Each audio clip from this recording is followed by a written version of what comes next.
Good morning, another day here at Road Check with TV. As we promised in our earlier video, we will get you a full-blown review of the Mahindra MaXX Pikup range. We have some beautiful vehicles parked over here. Good morning, Prateek. Good morning, Ashish. How are you feeling today? I am good. Full pumped to drive the 2000cc. 2000. So he's excited to drive the 2-ton, but there's bad news for him because I am going to take the 2-ton instead, and I am going to be giving him the 1.5 at least for the first half of the drive, and then perhaps we might interchange the vehicle. Not promising you. Yeah. Okay. The two vehicles, as you can see, are parked over here. Different cargo lengths. This is the 10 feet. That is the 9 feet. Both these vehicles are in the diamond white color combination. The gold, unfortunately, has not yet been released. So we'll wait for another day to have that vehicle. But if you are still a fan of gold, then you have some of it on our YouTube channel where we've reviewed the 3000 VXi. So we are starting off from here, taking the vehicles to the market area and studying different customer profiles for which this vehicle has been made. Stay tuned to Road Check with CV.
So we've been here with the MaXX range in a typical scenario where you will find these vehicles doing the round. Now this is typically a sabzi mandi as we call it. So you will see a lot of fruits in action over here. Prateek has been, he spent some time with the 1.5 tonner and I have had the luxury to move around with the 2 tonner. Now Prateek, what were the first reactions you got from people? Forget about your reactions. First reactions from the onlookers in the market on the 1.5 tonners. So initially it was like कि तुमने नई गाड़ी ली है तो मैंने भाई मेरी गाड़ी नहीं है first of all, and then since the vehicle was launched yesterday itself, it's a completely new vehicle. We also met a lot of customers who already have the Bolero, so they had a lot of questions about the vehicle. How is it? I also happened to meet one of the Bolero guy who was standing at the same signal. He said that sir मेरा तो 1.2 है, ये average कितना देती है? So I said that the claim average is somewhere around 17. According to his experience, he had the vehicle for almost 14 months and he said that sir हमको average is 12 to 13 in real life conditions. So we are yet to check it, and we also did one load test with the vehicle. You also took the same load, I also took the same load. I had the opportunity to take the 1.5 tonner. Initial impressions, even if the vehicle was loaded, there was no much kind of hassle or maybe any issues. One thing which I would like to notice here is generally when the drivers would load their fleet or whatever things they are loading, they'll take the tray down and the reverse sensor comes in action. But the problem is, once the load tray is down, the reverse sensor indicates that there is some obstruction. So essentially there is no sense giving the sensor which does not have that capability, or it can be timed in such a way that the dead zone should be where the load tray is ending, and then the sensor should actually start. No, but that being a very minute observation, I'll leave that for a little later. But coming back to a typical customer profile, the market load operator, who is a self-turned entrepreneur looking to upgrade himself. So you got those onlookers. If I have to sum up, you got those onlookers who want to upgrade from the old one. Completely. So I'll come to my experience now. In the 2-tonner, even when we were driving the vehicle to the market, I got a 3-wheeler guy inquiring about the Bolero. I got an old Bolero owner inquiring about the Bolero. Correct. And I got other competitor vehicle owners who couldn't carry as much load and were tempted, and their eyes are not on the vehicle. Their eyes are on the load tray. So I can carry 700 kgs. Maybe with little overloading, I can put 300 more kgs. So how much can you carry? I said I can carry 2 tons. His immediate math in the brain. I will put a container, I will carry 2.5 tons on this. So that's the math, and that's the audience that we are dealing with, who know how much they want to carry.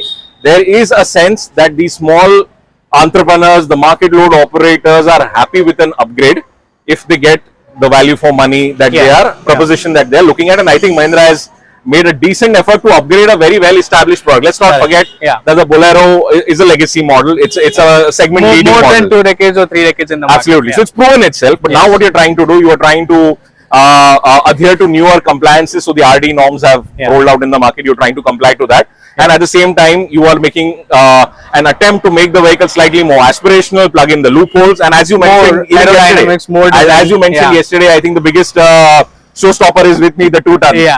This brings it at par. Top of the line variant of this. Bolero. This brings it at par with a competition. And I think this was something that was missing from Mahindra's end. So the 2-ton has given them a good captive audience who's looking to perhaps upgrade with the right kind of support. Now, market load operators, the first impressions aside, let's go back to the whole discussion we had with an actual vegetable vendor who said his cost of operations have gone up very, very high. Correct. What were those drivers? Where did the cost go up? So initially it's the fuel, and I would like to also focus here. Until now, all operators believed in diesel. Now Mahindra has gone a step further. They have introduced also the CNG variant of it, where a lot of people are going into CNG vehicles. And one negative part of the conversation was, you like negatives, don't you? Yeah, really. So he said that CNG mein utna power nahi hai. So now the vehicle is yet to enter the market since it was launched yesterday. So I'll just give a brief backdrop to our viewers. We've got the diamond white vehicles. The gold ones have not yet come in, but we've seen, and it looks quite a stellar piece. And the difference between a white and a gold is just about 5,000 for the color. The VXi model is about 25 to 30,000 more compared to these models, which is the LX version. The company has launched the City series, which has about 7 vehicles. It has launched the HD series, which has about 5 vehicles, and both of them have a CBC option, the cowl option, where the operator can buy the vehicle and get the body around it. So these are the vehicles that the company has got. He mentioned CNG. The City series has the CNG model. The CNG model, and the idea of having a low payload tray is to have a fuel efficient vehicle, cleaner vehicle, and a vehicle that new buzzword, green and blue. Yes, and the vehicle that can maneuver these tiny lanes, because we've been doing the rounds of a one-way pretty much this morning. Correct. And we can imagine how difficult it is for operators in this scorching heat to navigate the by-lanes, which are the typical Sabzi Mandi markets of Mumbai. So Prateek, all in all, do you feel you have a workhorse? So the 1.5 tonner is makes more sense to me, because ideally I don't have to bring the load from directly to the farm. Now, since it is a last mile delivery, if I am a customer who is looking for last mile delivery, I'll maximum go till 1.7. But again, I would have an argument at 2 tonner, because it's like one-time investment. So I raised this point to even Vijay Nakra, who's the president of the automotive division, and even he explained it. See, the company is pushing a range in the market. So when I am bringing in a range, I want my 1.3 to sell, I want my 1.4, 1.5, 1.7 and the 2 ton to sell. Yeah. But the pricing is so attractive. It starts at about 7.88 lakhs. It goes up to 10.33 lakhs. Correct. If I am looking at the CBC, I am tempted to look at a slightly higher variant. If I am looking at that particular variant, for example, if it's the 1.4 CBC, I look at the 1.4 LX naturally. If I'm looking at 1.4 LX, I look at 1.5, 1.7, and then I'm tempted to look at the HD series. Yes. Now, in the HD series, the bottom variant is 1.7 HD CBC. Correct. Then I look at LX, but then I'm also tempted to look at the VXi. So yeah. it's a cost-sensitive market. People don't want to really spend extra in this kind of a market. But I felt that there was still a scope of cannibalizing, because it's not that you're pushing one vehicle out there. You're pushing a range. A range, yeah. And if your range is not widespread, perhaps you're tempting the person to slightly jump up the ladder, and maybe I'm not too sure how. Either you will sell a lot in the lower end, you will sell a lot in the upper end, but what happens to the middle part of the variant? Yeah, but actually I would like to highlight, at the end of the day, as even Vijan Akra said, that driver will come at the end of the day and he'll do the economics. अगर गाड़ी अच्छी है, मेरा low maintenance है, petrol कम, diesel कम जा रहा है, and I'm getting a lot of profits. So I'll take 1.5 or 1.3, whatever, in the lower spectrum, because at the end it's giving me a profit, and that's where I am looking from as a customer point of view. So just to sum up, the company is stressing on this batch, which is MaXX, which is the reincarnation of the Bolero. The entire Bolero old range is going to now be converted to MaXX. They are maximizing profit, performance, mileage, comfort, and with that, safety definitely at the top of the list. With all of that, they believe that they can maximize the profitability of the operator. And I think that's where the operators need to decide on which particular model really clicks for them. So for now, we leave it at that. We will take the vehicle for a further spin and then come to the detailing of the vehicle. Stay with us on Road Check with CV.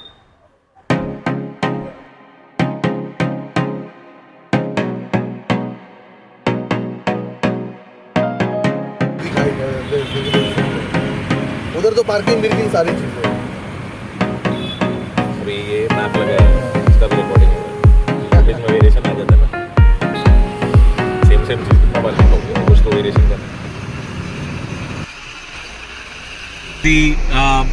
The higher range of the MaXX Pikup range, a fantastic vehicle to drive. The operators are quite happy with the prospect of carrying a rated payload of 2 tons. And coming to the drive experience, the drive is pretty much fatigue free. This unit doesn't really have an aircon, but they've given us the blowers, so that allows us to tackle the scorching summers to an extent. You would have loved the aircon, but this is what it is. The vehicle overall is certified for a D+2 seating, as you can see, so 2 people can comfortably be seated alongside a co-driver and a co-pilot perhaps, or a helper as the fleet operators take with themselves. You have headrests, you have the seat belts, you have the additional vents over here, a grab handle, sun visors, the rear view mirror. This particular portion is quite good because it allows you during the turns to specifically get support rather than just the top railing. So the co-pilot and co-drivers have appreciated this. Apart from that, there is provision of an infotainment screen that can double up as a radio and can also link to the IMAX, and a simple digital instrument cluster that gives me all I need. I need to know the fuel level, that is there. I need to know the gear I am in, that is there. I need to know the RPM, and I need to have a clear overview of the odo. A simplistic one, but very effective one, placed at a perfect angle so it avoids the glare as well. The 3-spoke steering wheel again gives a good grip on the road, and overall coupled with a wider wheelbase, a wider cabin, this is a very comfortable vehicle to drive. Does the job and can be taken for the intercity applications that it is meant to. So in a short while from now, I'll of course get down and sum up the whole experience of our drive of the 1.5, the city, and the 2, the HD for the intercity applications with Prateek as he concludes his 1.5 drive.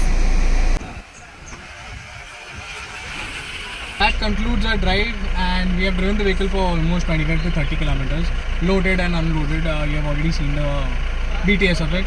And first impressions would be the vehicle is light since it uses the same 2.5 liter diesel engine. So my payload is somewhere around 1.5 tons. so that makes it the engine more peppier, more nimble and light. Overall, the drivability is very easy. You don't have to hustle with gear sticks. You don't have to hustle with the low end torque. It's absolutely phenomenal. Like we also tried we were in third gear and we maneuvered one speed breaker. Without even the response of accelerator, the vehicle glided over and did not even stall once. So those are the peaks. Second is the storage components which Mahindra has given. There are a lot of storage compartments in the interior as well. It gets a fire extinguisher grill, but it does not get a holder for bottles. A small insertion of bottle holder on the door pads would make the in-cabin experience a lot better. The sun visors are given to the co-passenger as well as the driver.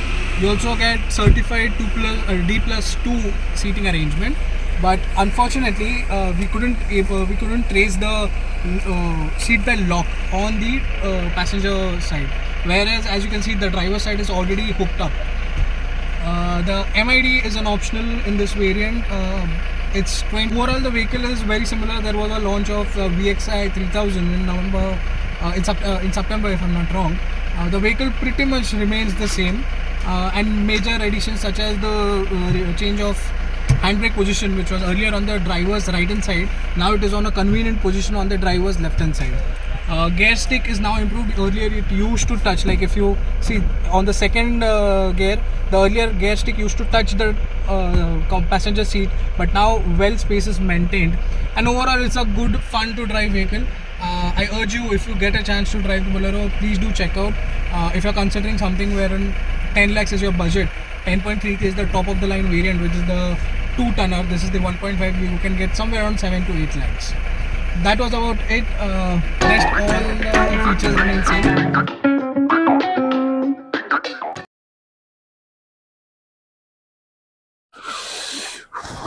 Good to go. So we've had a fantastic day with the Bolero MaXX range. Had ample of experiences with the 1.5 and the 2.0L. Prateek, largely a lot of positive takeaways, and I think for me the biggest takeaway is that it's an entire range. Correct. Even if competition has caught up, or even if this brand is now catching up. So, I would like to call this brand a challenger brand in the pickup segment, for just tempted to do that.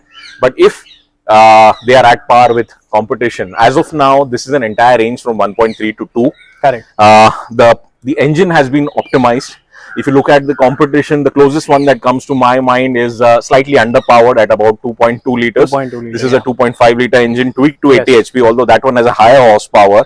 So that doesn't take away from the fact that this engine can be tweaked to give a higher power to weight ratio going forward. But maybe that 0.3 difference will add up on your mileage, even though this is 2.5 and the competition is offering 2.2. That's where I think the company is putting in that thought that they want to optimize the torque, they want to optimize the power, as they call it. Yes, max performance. Surprisingly, the competition has the same torque, but it is an underpowered engine. So as you said, mileage could be playing some role over here. Largely, from an exterior perspective, from a refreshment perspective, all of those changes I think have been tackled to a great extent. Yes. And now perhaps the wish list never ends. So you want a 4x4, you want alternate fuel combinations, you want a dual cab. All of those things I think the company is well aware, because it's been there and done that. But the biggest news for our subscribers, for our fleet operators, is that the old Bolero is fading out, and this is the face of Bolero going forward. And the plus is they are offering at the same price point, like not even additions, apart from few things such as the golden color, which is at an added premium of 5,000 rupees. Then if you want the VXi variant, that ranges between about 25 to 30,000. 30,000, yeah. So initially it's like just stopping the old production vehicle and then coming up with a new Bolero. That is somewhere I feel Mahindra has done a fantastic job, because these are improvements, not even like they are using the old parts. But see, there are the two words of critics. Some will say yes, they managed to bring in a new vehicle at the same price point. Others will say they are just complying to the changing times that we are in. So you bring in compliance to the RDE norms, you make the vehicle slightly lighter, you make the vehicle more powerful, which is perhaps a mandate that they want to do. Correct. And somehow they've nicely managed to give the whole package at perhaps the same price that they were in. So I don't know how much of a margin they had earlier to be able to fit in that. At the end of it, you feel as if there is no price hike. But I was talking to one of the drivers.